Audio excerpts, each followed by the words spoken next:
Well, thank you very much. You hardy stalwarts who stayed to hear me speak just a few minutes. I am going to keep it really short. First of all, let me say that running for office is a lot more difficult than serving an appointed office. But I will tell you that one of the great pleasures I've had over the last 8 months or so are meeting the people in this room.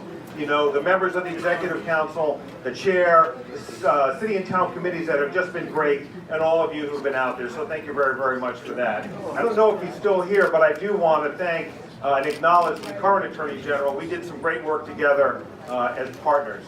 After I stepped down as U.S. Attorney, I was fired by the President. After the President fired me, I had to decide sort of what I want to do with the next chapter of my life. And I realized that one of the great privileges I've had is serving the people of this state.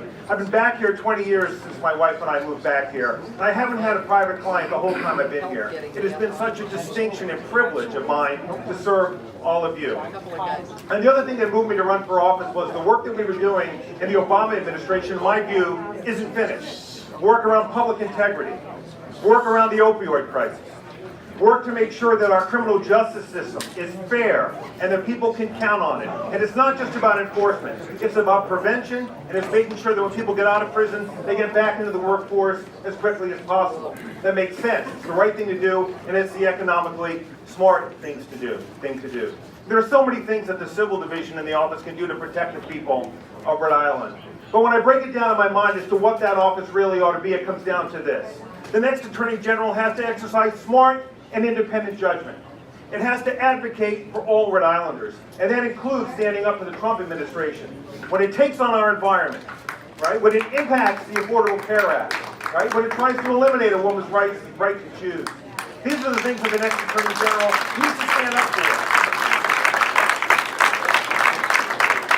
The next Attorney General needs to be a great partner with entities public and private to build a more resilient and safer Rhode Island.